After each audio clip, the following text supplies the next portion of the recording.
I sat at the Christmas dinner table watching my sister Amanda introduce her mysterious CEO boyfriend Marcus to our parents. The mahogany dining room felt suffocating as Amanda's voice dripped with practiced cruelty. She gestured toward me with a smugness I knew all too well and declared, "This is the failure of our family." My parents burst into their familiar harsh laughter while I felt that old sting of humiliation wash over me. Marcus sat silently, his dark eyes observing everything with an intensity that made me uncomfortable. But then something shifted in his expression. A faint smile crossed his face as he spoke with calm precision. "Interesting, because you're fired, and we're done." The laughter died instantly, replaced by stunned silence that seemed to stretch forever. The drive to my childhood home in suburban Columbus, Ohio, always filled me with dread. But this Christmas Eve felt particularly heavy. Snow crunched under my aging Honda Civic's tires as I pulled into the familiar driveway, already steeling myself for another evening as the family disappointment. At 28, I had become accustomed to being the target of every family gathering, but 6 months of unemployment had made me an even easier mark for their collective frustration. My parents' 2-story colonial house glowed with warm light, the same red brick facade that had witnessed countless childhood humiliations. I grabbed the modest gifts from my passenger seat, knowing they would pale in comparison to whatever expensive offerings Amanda would present. The freelance marketing work I had scraped together barely covered my studio apartment rent, let alone lavish Christmas presents. Mom opened the door before I could knock, her perfectly styled gray hair and holiday sweater creating the picture of suburban motherhood. "Duke, honey, you made it," she said, though her tone carried that familiar note of resigned disappointment. "Amanda's already here with her boyfriend. You should see this man, successful executive type, nothing like." She caught herself before finishing the comparison, but we both knew what she meant. The house smelled of roasted turkey and cinnamon, triggering memories of better times when our family dynamic hadn't been poisoned by constant comparison. Dad emerged from the kitchen, his accountant's precision evident even in his holiday casual wear. "Son," he nodded, shaking my hand with the same professional distance he showed his clients. "Amanda's been telling us about her boyfriend, CEO of some tech company. Very impressive young man." I followed them into the living room where Amanda held court near the decorated Christmas tree. At 31, she had perfected the art of looking successful. Her burgundy dress probably cost more than my monthly grocery budget, and her jewelry caught the light with expensive sparkle. But it was her smile that made my stomach clench, that predatory expression she wore whenever she sensed an opportunity to establish her superiority. "Duke," she called out with false enthusiasm, "come meet Marcus." She gestured toward the man sitting on our parents' leather sofa, and I found myself studying someone who seemed to command attention without effort. Marcus Thompson appeared to be in his mid-30s, wearing a charcoal gray suit that fit him perfectly. His dark hair was styled conservatively, and his hazel eyes held an intelligence that made me immediately self-conscious about my department store khakis and clearance rack sweater. "Marcus Thompson," he said, standing to shake my hand with a firm grip. His voice was measured, professional, giving nothing away. "Amanda's told me quite a bit about her family." I could only imagine what version of our family history Amanda had shared. She had always been gifted at crafting narratives that painted her as the victim of my inadequacies, transforming my struggles into evidence of her own superiority. "Nice to meet you," I managed, wondering what executive-level position had brought him into Amanda's orbit. Dinner conversation began with the usual interrogation about my job search. Mom served the turkey while Dad carved with surgical precision, both of them wearing expressions of patient disappointment. "Any luck with interviews, Duke?" Dad asked, though his tone suggested he already knew the answer. The market's competitive these days, but persistence usually pays off for people who really want to work. The implication hung in the air like smoke. Amanda jumped in with practiced ease, her voice carrying that syrupy sweetness she used when delivering her cruelest observations. "Duke's always been more of a dreamer than a doer," she explained to Marcus, who continued eating without comment. "Even in college, he had these grandiose plans that never quite worked out. I think he expects opportunities to just fall into his lap." "That's not exactly fair," I started, but Mom was already nodding in agreement with Amanda's assessment. "Your sister's right, honey. She worked hard to get where she is, networking, building relationships, making smart career moves. That's how success happens in the real world. Mom's voice carried the weight of years of comparison, countless conversations where my achievements were measured against Amanda's accomplishments, and found lacking. Marcus set down his fork and looked directly at me. "What kind of marketing work did you do before?" His question cut through the family narrative like a knife, demanding actual information instead of accepting their characterizations. "I worked for Patterson Creative, a mid-sized agency downtown. We handled campaigns for tech companies, retail brands, some healthcare clients. I found myself sitting straighter, grateful for someone asking about my actual experience instead of my failures. My specialty was strategic positioning and brand messaging." "What was your most successful campaign?" Marcus asked, and I noticed Amanda's slight frown at the direction of the conversation. "We launched a comprehensive rebranding effort for a cloud storage company called Zenith Technologies. The client wanted to pivot from B2B services to consumer market penetration. I developed the messaging strategy, oversaw creative direction, and managed the multi-platform rollout. The words came easier as I remembered the satisfaction of seeing that campaign succeed. We increased their consumer recognition by 30% in 6 months." Marcus's expression shifted almost imperceptibly, but Amanda was already interrupting. "Duke loves to oversell his contributions," she laughed, the sound sharp and dismissive. "I'm sure there was a whole team working on that project. He probably just handled some administrative tasks and now claims credit for the entire campaign." The familiar shame began creeping up my neck, that automatic response to Amanda's corrections that had been trained into me over decades. But Marcus was still watching me, his attention steady and focused in a way that felt different from my family's dismissive patience. "The Zenith campaign," Marcus repeated thoughtfully. "That's interesting. Very interesting indeed." Amanda seemed to sense the conversation slipping away from her control, and her response was swift and brutal. She launched into what I recognized as her greatest hits collection, a carefully curated selection of my most embarrassing moments, designed to establish the family hierarchy once and for all.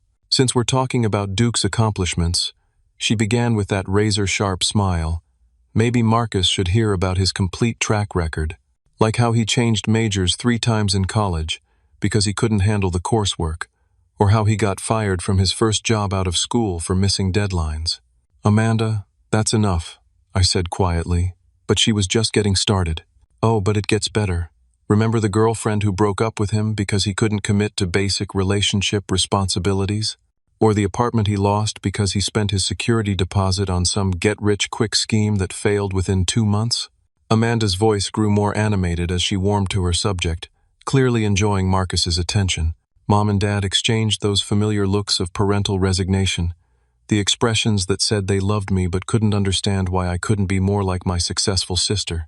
"Duke's always been the sensitive one," Mom explained to Marcus with the tone she might use to describe a beloved but disappointing pet. "We keep hoping he'll find his direction, but patterns are hard to break. The job he just lost," Dad added with his accountant's precision, "he was let go for incompetence. Not downsizing, not budget cuts, performance issues." He shook his head with practiced disappointment. At his age, a man should be building something, not bouncing from failure to failure. I felt the familiar weight of their judgment pressing down on me, that suffocating sensation of being trapped in a narrative I couldn't escape. "That's not what happened," I tried to explain. "Patterson Creative lost 3 major clients due to market conditions. They had to cut 30% of their staff, and last hired meant first fired. Duke, honey." Mom's voice carried that patient tone she used when explaining obvious truths to someone who refused to understand them. Companies don't let go of valuable employees during tough times. They keep their best people and trim the deadweight. If you'd been essential to their success, Amanda pounced on the opening like a predator sensing wounded prey. Exactly my point. Duke spent so many years making excuses for his failures that he actually believes them now. It's honestly kind of sad to watch. Throughout this systematic destruction of my character, Marcus remained silent, but I noticed his attention never wavered. He wasn't laughing along with my family's cruel entertainment or nodding in agreement with their assessments. Instead, he seemed to be studying the dynamics with the same intensity he might bring to analyzing a complex business problem. "The Zenith Technologies campaign," Marcus said suddenly, cutting through Amanda's monologue about my romantic failures. "You said you developed the messaging strategy for their consumer market pivot." "Yes," I replied, grateful for any escape from the character assassination taking place at our family dinner table. "What was your strategic approach? How did you position them against established competitors like Dropbox and Google Drive?" Marcus's questions were specific, technical, requiring detailed knowledge that couldn't be faked or exaggerated. I found myself leaning forward, energized by the opportunity to discuss actual work instead of my personal shortcomings. We identified a gap in the family sharing market. Most cloud storage services were designed for individual users or business applications, but families needed something different: shared photo albums, collaborative planning tools, secure document sharing for household management. "The emotional positioning?" Marcus prompted. "We called it Your Life Connected." The campaign focused on life moments, family memories, the ways technology could strengthen relationships instead of complicating them. We used real families in the advertising, showed authentic interactions, avoided the sterile corporate feel that dominated the category. Marcus nodded slowly, and I noticed his expression had changed completely. The polite attention was replaced by something sharper, more focused. "What about the digital strategy? How did you reach your target demographic?" Amanda's patience finally snapped. "This is exactly what I'm talking about," she interrupted with barely contained frustration. "Duke gets carried away with these stories and starts believing his own exaggerations. Marcus, you're just encouraging his delusions of grandeur." But Marcus ignored her completely, keeping his attention fixed on me. "The campaign metrics. Do you remember the performance indicators 6 months post-launch? 30% increase in consumer signups, 18% improvement in brand recognition among families with children, and a 42% boost in social media engagement. The numbers came easily because I had been proud of those results, had actually believed they might lead to career advancement before the layoffs hit." Marcus set down his wine glass with deliberate precision, and the sound seemed to echo in the suddenly quiet dining room. "That's remarkable accuracy for someone who supposedly just handled administrative tasks." Amanda's face flushed red, but before she could respond, Marcus continued speaking in that same measured tone. "I know those numbers because I was tracking them very closely.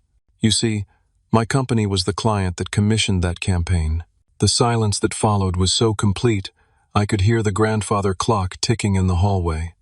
Amanda's mouth opened and closed without sound, while my parents looked confused by the sudden shift in conversation. "TechFlow Solutions," Marcus said, watching my face carefully. "We hired Patterson Creative to reposition our cloud storage subsidiary, Zenith Technologies. I personally approved the strategic direction Duke just described, and I watched every metric he just quoted exceed our most optimistic projections. I felt like someone had just told me the sky was actually green. "You're the CEO of TechFlow?" "I am indeed," Marcus replied with that same faint smile I had noticed earlier. "And I've been wondering for the past 6 months why Duke Morrison never responded to our job offer." The revelation hit the dining room like a bomb, shattering the carefully constructed narrative that had governed our family dynamics for years. I stared at Marcus, trying to process what he had just said while my parents looked back and forth between us with growing confusion. "Job offer," I managed to say, my voice barely above a whisper. Marcus pulled out his phone and scrolled through what appeared to be email messages. "I sent 3 separate emails to your Patterson Creative address, offering you the position of Senior Marketing Director with TechFlow Solutions. Starting salary of $95,000, full benefits, stock options, and a team of 6 direct reports." He looked up from his phone with genuine puzzlement. "When you never responded, I assumed you weren't interested or had found something better." My world tilted on its axis. I had never received any job offers, had spent the past 6 months convinced that my work at Patterson Creative had been mediocre at best. I never got those emails. I would have responded immediately. "That position sounds incredible." "Duke," Marcus said seriously, Your strategic work on the Zenith campaign was exceptional. It directly led to our most successful product launch in company history. I've been using your messaging framework as the template for all our subsequent brand positioning efforts. Amanda, who had been uncharacteristically quiet during this exchange, suddenly found her voice again. "This is obviously some kind of misunderstanding," she said with forced laughter. "Marcus, you're being very kind, but surely you can see that Duke is confused about his actual role in that campaign." Marcus turned to look at Amanda for the first time since dropping his bombshell, and his expression was carefully neutral. "You mentioned that you work in tech as well. What company?"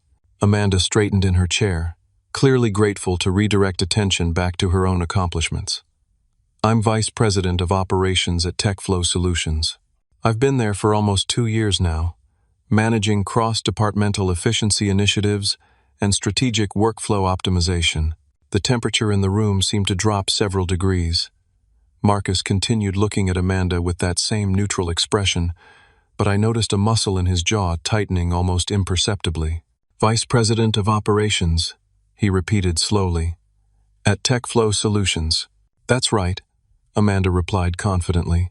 "I report directly to the executive team on operational metrics and process improvement initiatives. It's quite a demanding role, but I've been able to implement several cost-saving measures that have significantly improved our bottom line."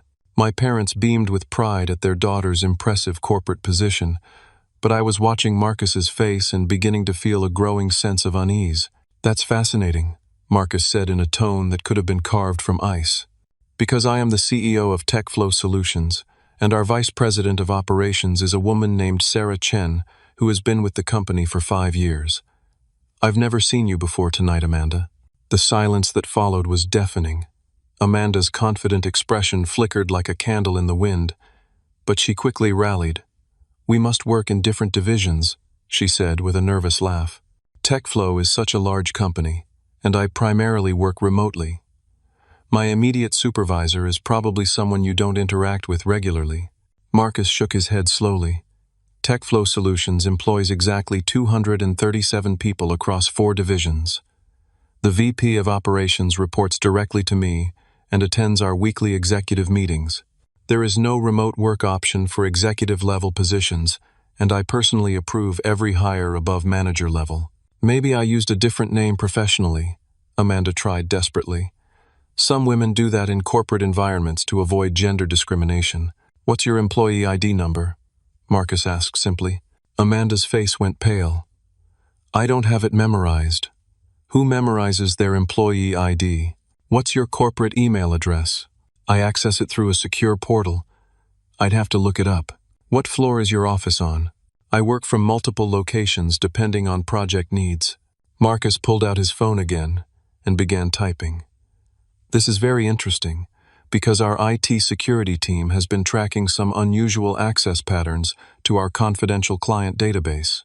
Someone has been using stolen credentials to download sensitive information over the past several months."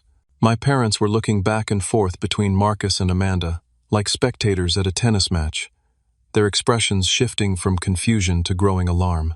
I felt a sick sensation growing in my stomach as I began to understand what Marcus was suggesting.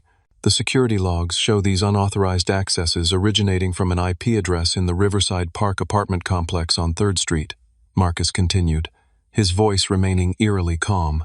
"Would you happen to live in that area, Amanda?" Amanda's face had gone completely white. Her hands were shaking as she reached for her wine glass, and when she spoke, her voice was barely audible. "This is ridiculous. You're obviously mistaken about something." Marcus's phone buzzed with what appeared to be a text message. He glanced at the screen, and his expression hardened. "Actually, I'm not mistaken about anything. The IP address traces to apartment 312 at Riverside Park Commons. The lease is in the name Amanda Morrison, and our security cameras caught footage of someone matching your description, entering our building multiple times, using a cloned access badge." The room spun around me as the pieces began falling into place. Amanda's expensive clothes, her luxury apartment, the lifestyle she maintained without any visible means of support. I had always assumed our parents were helping her financially, but now a much darker picture was emerging. "You've been stealing from them," I said, the words tumbling out before I could stop them. "You've been selling their client information." Amanda's carefully constructed facade finally crumbled completely. Her shoulders sagged, and tears began streaming down her face as the weight of her deception became impossible to maintain. "I didn't mean for it to go this far," she whispered. "It started small, just some basic market research that competitors were willing to pay for. But then the bills kept piling up, and I needed more money to keep up appearances." Marcus was already dialing a number on his phone. "Security? This is Marcus Thompson. I need you to contact the police immediately. We've found our data thief." The next 20 minutes felt like watching a building collapse in slow motion. As Marcus spoke quietly with his security team, Amanda's entire fabricated life crumbled around her like a house of cards in a hurricane. Each revelation hit harder than the last, leaving our family reeling from the scope of her deception. "I want to understand the timeline," Marcus said after ending his call with security. His voice had taken on the authoritative tone of a CEO conducting a hostile takeover. "How long have you been impersonating a TechFlow employee?" Amanda wiped her eyes with her napkin, leaving streaks of mascara across the red fabric. 18 months, she admitted in a voice so quiet we had to strain to hear her. "It started when I lost my job at Peterson Marketing. I couldn't face telling everyone I was unemployed again, so I made up the story about TechFlow." "Peterson Marketing," I repeated, feeling another piece of the puzzle click into place. "That's where I sent my resume last year. They said they weren't hiring." Amanda's face crumpled further. "They called me for a reference check since I claimed we worked together at Patterson Creative. I told them you were unreliable, had attitude problems, couldn't work with clients." The betrayal hit me like a physical blow. My own sister had sabotaged my job prospects while building her criminal enterprise on my former employer's reputation. "How many companies did you poison against me?" "I don't know," Amanda sobbed. "Maybe 6 or 7. I had to maintain the story that you were the failure and I was the success. It was the only way to explain why I was doing so well while you couldn't find work." Mom and Dad sat in stunned silence, their faces cycling through disbelief, horror, and dawning comprehension. The golden child they had praised and supported had been living a complete lie while systematically destroying her brother's career prospects. "The stolen data," Marcus continued relentlessly. "What exactly did you access and sell?" Amanda's confession came out in broken fragments between sobs. She had started by selling basic market research to competing companies, but the demand for more sensitive information had driven her to take increasingly dangerous risks. Client lists, strategic plans, proprietary technology specifications, merger discussions, personnel files containing salary information, and performance reviews. "The Hamilton Industries acquisition," Marcus said, his voice tight with controlled anger. "Did you sell information about that deal?" Amanda nodded miserably. "Zenith Corp offered me $50,000 for the preliminary negotiations documents. I needed the money for my lease renewal and car payments.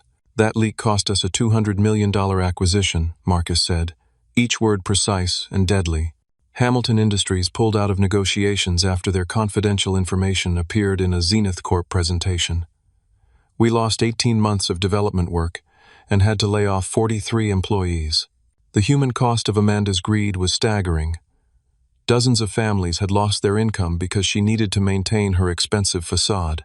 I thought about those Patterson Creative employees who had been let go, wondering how many of their job losses could be traced back to the industrial espionage my sister had been conducting. "The job offer emails you sent to Duke," Mom said suddenly, her voice hollow with realization. "Did Amanda intercept those too?" Marcus nodded grimly. "The security investigation revealed that someone had been monitoring email communications between our executives and former Patterson Creative employees. Duke wasn't the only one who never received our recruitment offers." Amanda looked up with red, swollen eyes. "I set up email forwarding from his Patterson account after the layoffs. I told him it was to help watch for job opportunities, but I was really screening everything to make sure no one contacted him with good offers." The systematic nature of her sabotage was breathtaking. She hadn't just stolen from TechFlow. She had orchestrated my professional isolation to maintain her position as the family success story. Every job rejection, Every unanswered application, every month of mounting desperation, had been partially orchestrated by my own sister. The money, Dad asked weakly, where did it all go? Amanda's lifestyle had been entirely built on blood money. The luxury apartment with granite countertops and stainless steel appliances, leased BMW with premium options, designer clothes, expensive jewelry, frequent weekend trips to Chicago and Nashville, lavish gifts for our parents. She had been living like a successful executive while systematically destroying the company that her fictional position claimed to serve. I thought I could pay it back, Amanda said desperately. I was looking for legitimate work, trying to find a way to return the money and come clean. But the payments kept getting bigger, and I couldn't afford to stop without losing everything. Marcus's phone rang, and he stepped into the kitchen to take the call. Through the doorway, we could hear him providing detailed information to what sounded like law enforcement officers. When he returned, his expression was grim. The FBI wants to interview you about the Hamilton Industries leak, he told Amanda, that crosses into federal corporate espionage territory. You're looking at potential prison time, not just civil penalties. Amanda collapsed forward onto the table, her body shaking with the magnitude of what she had done. Our parents sat frozen, unable to process the fact that their successful daughter was facing federal charges, while the son they had dismissed as a failure had been the victim of her crimes. Duke, Marcus said, turning to me with an expression of profound regret. I owe you a significant apology. Those recruitment emails should have reached you months ago. If we had conducted a proper investigation into the communication failures, we might have discovered this theft much sooner. I found myself in the surreal position of comforting the CEO, whose company my sister had been robbing. You couldn't have known. Amanda has always been good at managing information and controlling narratives. The doorbell rang, and through the front window, we could see the distinctive red and blue lights of police cars reflecting off the snow-covered street. Amanda's crimes were about to become a matter of public record, and our family's Christmas dinner was about to become evidence in a federal investigation.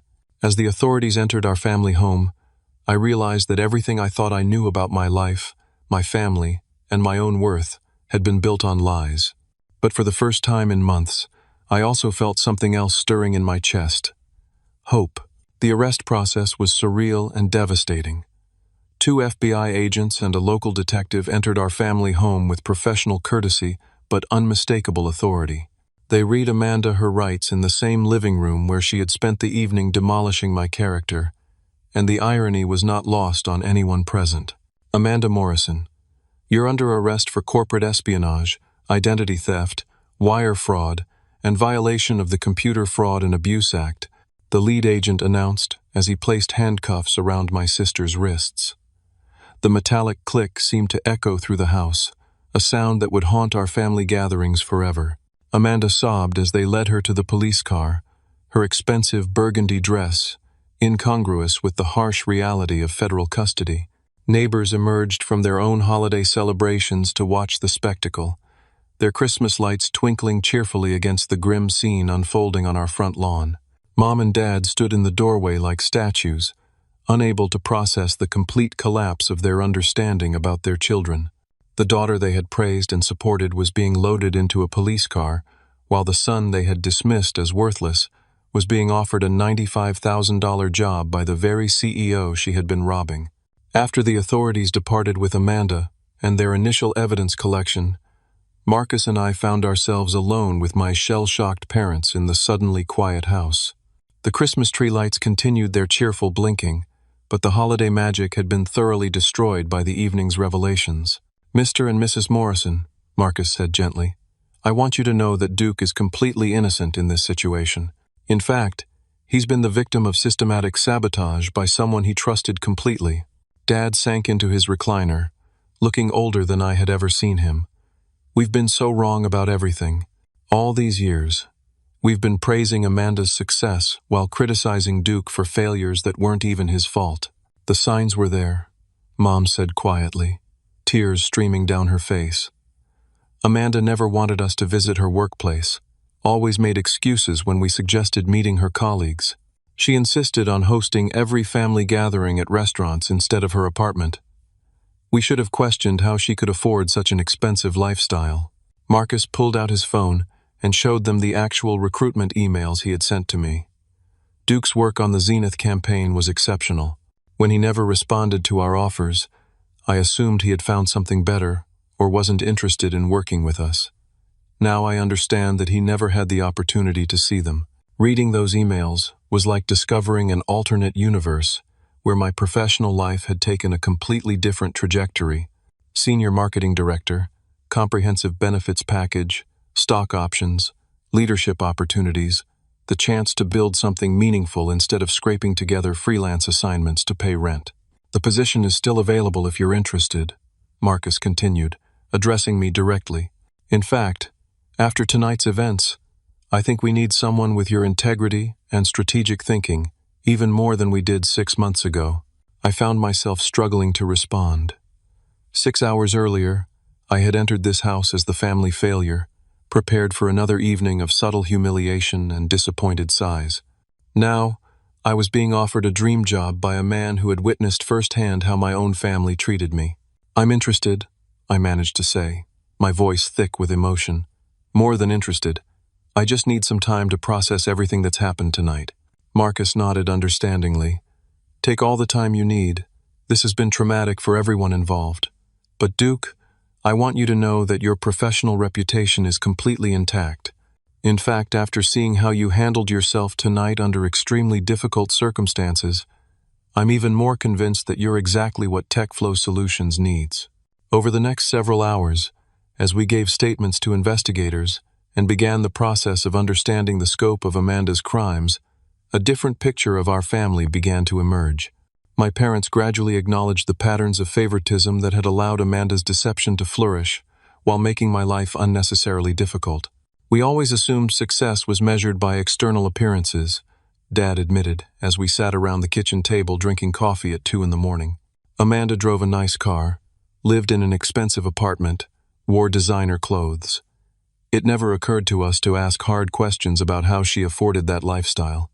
Meanwhile," Mom added tearfully, "we criticized Duke for living modestly and struggling to find steady work.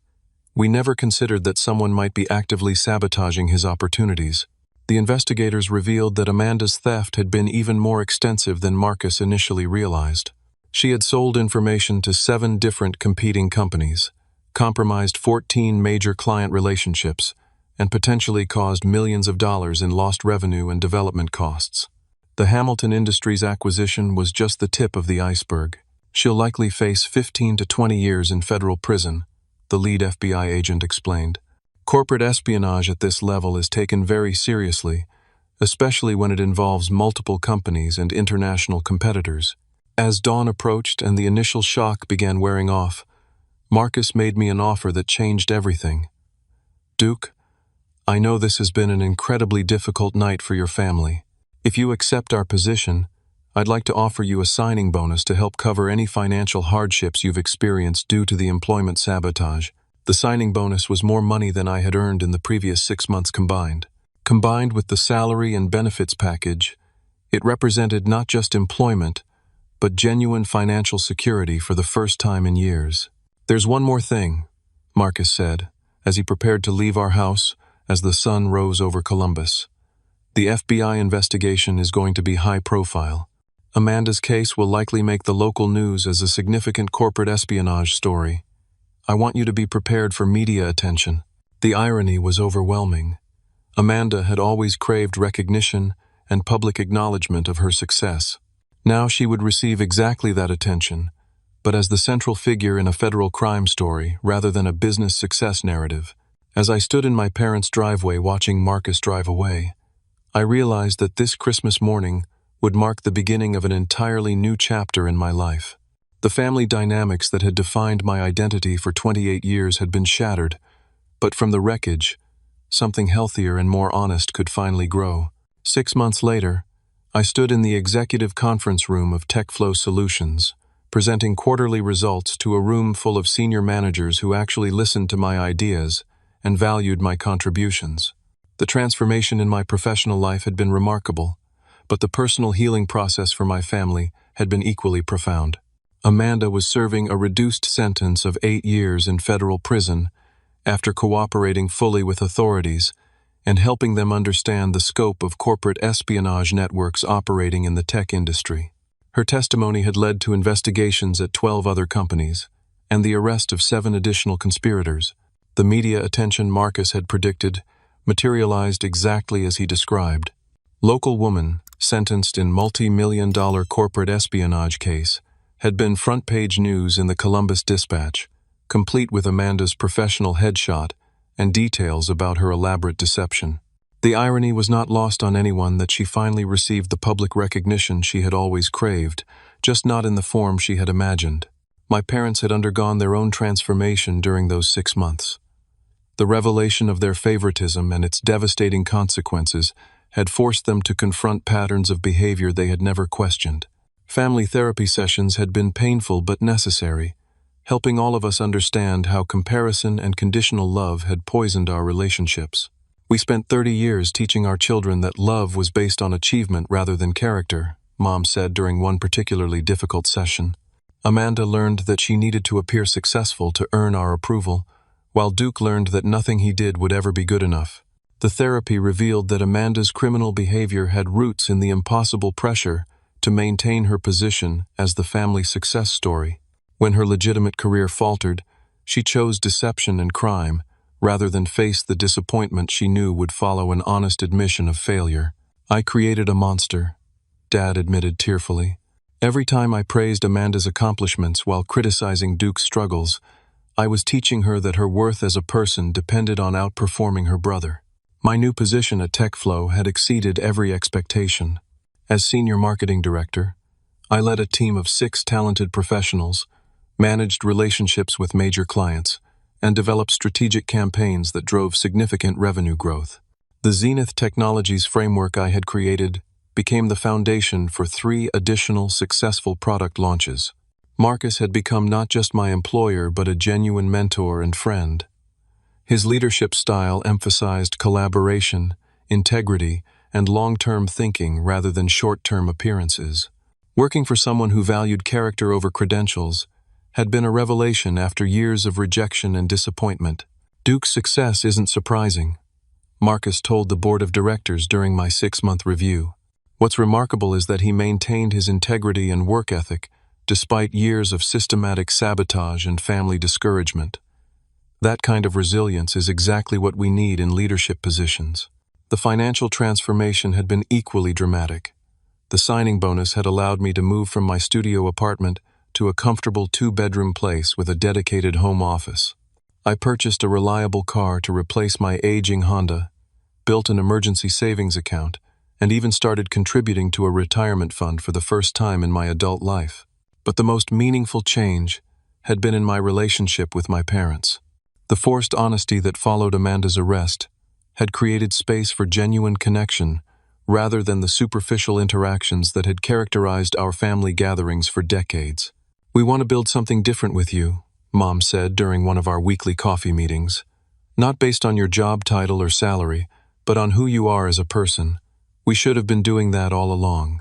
Dad had been equally committed to rebuilding our relationship on a foundation of respect rather than disappointment. "I spent so many years treating you like a business problem to be solved instead of a son to be loved. I can't undo that damage, but I can commit to doing better going forward." The most difficult aspect of the entire situation had been my relationship with Amanda herself. After 6 months of reflection and therapy, I had decided to visit her in the minimum security federal facility where she was serving her sentence. The visiting room was institutional and depressing, but Amanda looked healthier than she had in years. Prison had stripped away the expensive facade she had maintained for so long, revealing someone who seemed more genuine than the sister I had known for most of my life. "I destroyed everything," she said simply, as we sat across from each other at a small metal table. "My career, my freedom, your opportunities, our family relationships. I don't know how to begin making amends for that kind of damage. The therapy program here has helped me understand that I built my entire identity around being better than you," Amanda continued. "When my real career started failing, I chose crime rather than admitting I wasn't the success story I pretended to be. I had prepared for this conversation during months of counseling, but actually facing my sister in federal custody was still emotionally overwhelming. "I forgive you," I told her, surprised by how much I meant those words. Not because what you did wasn't devastating, but because holding on to anger would just create more damage. Amanda cried then, the first genuine tears I had seen from her since childhood. "I don't deserve forgiveness, especially from you. I systematically sabotaged your career because I couldn't bear the thought of you succeeding while I was failing.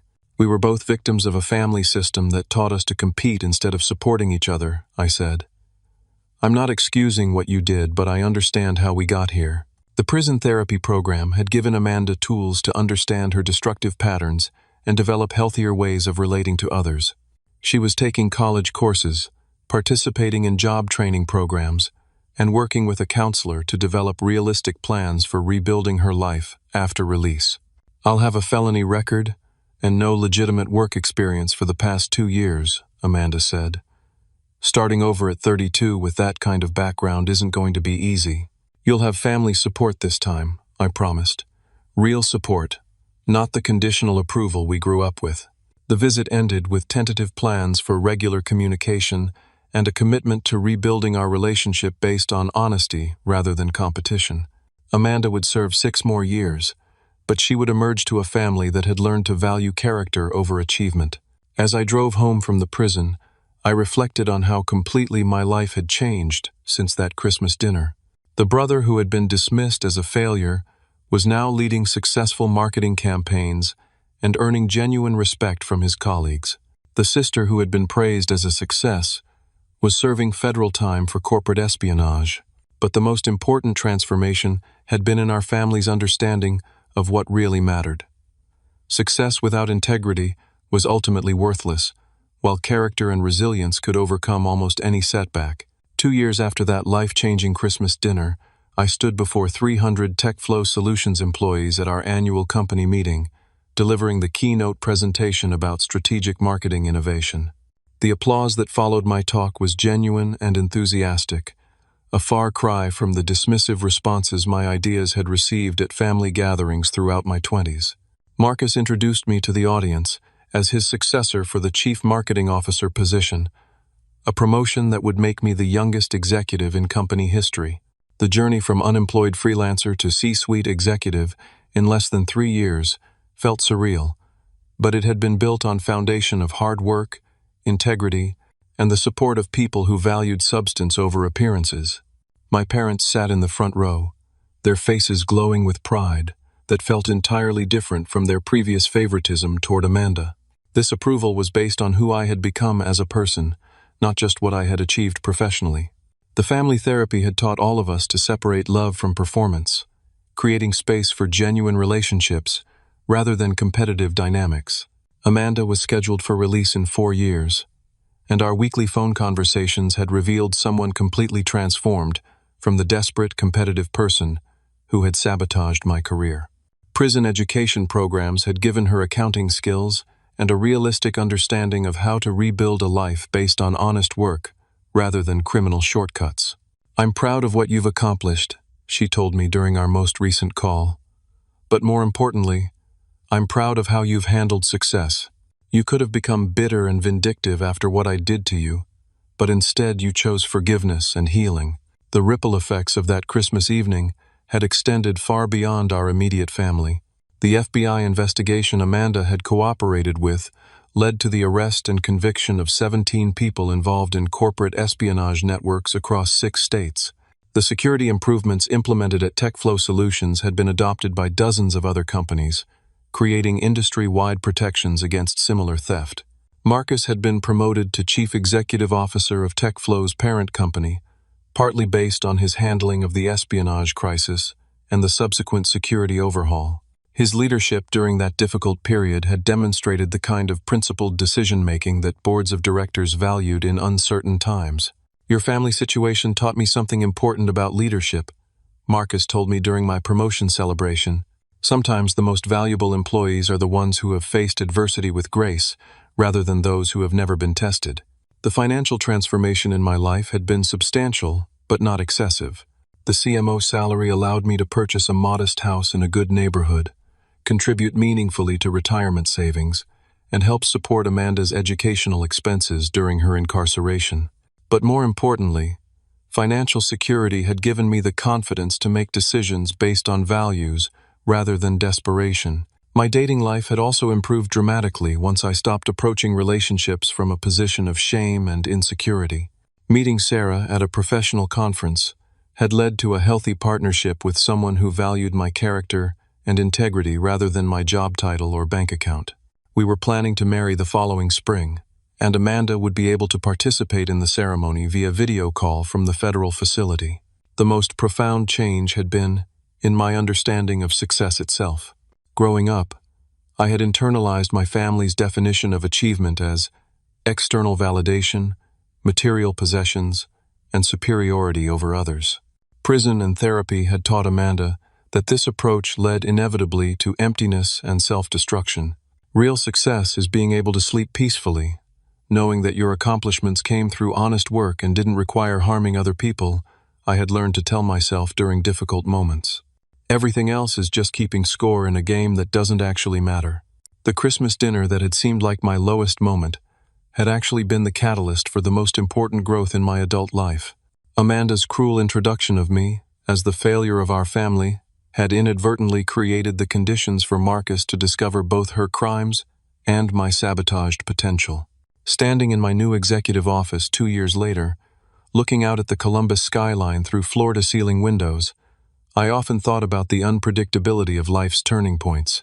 A single evening had simultaneously destroyed one person's criminal enterprise and launched another person's legitimate career, simply because truth had finally emerged from years of carefully maintained deception. The life lesson that emerged from our family's crisis was both simple and profound. Authentic success requires authentic effort, authentic relationships demand authentic honesty, and authentic happiness comes from authentic self-acceptance rather than comparison with others. Amanda's rehabilitation in prison had taught her that she was valuable as a person regardless of her achievements or failures. My professional success had taught me that competence and character would eventually be recognized by the right people, even if it took longer than expected. Our parents had learned that conditional love created children who either became desperate people-pleasers or rebellious self-destructors, while unconditional love created adults who could take healthy risks and recover gracefully from inevitable setbacks. The company culture at TechFlow Solutions had also evolved based on lessons learned from the espionage crisis. Marcus implemented mentorship programs, transparent communication policies, and advancement opportunities based on merit rather than politics.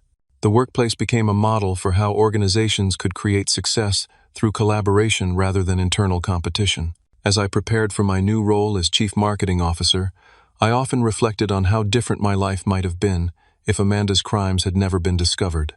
I would probably still be struggling with freelance work, wondering why my career had stalled while accepting my family's assessment of my limitations.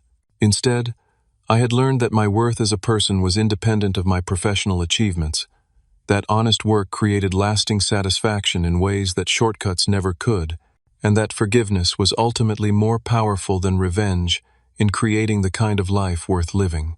The Christmas dinner that began with humiliation had ended with justice, redemption, and hope for everyone involved, not because of any miracle or unlikely coincidence, but because truth has a way of emerging when people are finally ready to face it honestly. Have you ever experienced a moment when everything you believed about yourself or your family turned out to be based on lies or misunderstandings? How did you find the strength to rebuild your relationships and your self-worth after discovering such painful truths? Share your thoughts in the comments below, and remember that sometimes our lowest moments can become the foundation for our greatest growth. If this story resonated with you, please give it a like to help others find it when they need encouragement about overcoming family dysfunction or workplace betrayal. Subscribe to hear more stories about finding strength through adversity and building authentic success through honest effort. And please, share this with anyone who might need to hear that their worth isn't determined by other people's opinions or sabotage. Thank you for listening to this journey of family healing and personal redemption. Remember that truth always has more power than deception. Character matters more than appearances, and forgiveness can set both the forgiven and the forgiver free to build better lives. Until next time, may your own story be filled with honest relationships, meaningful work, and the peace that comes from living authentically.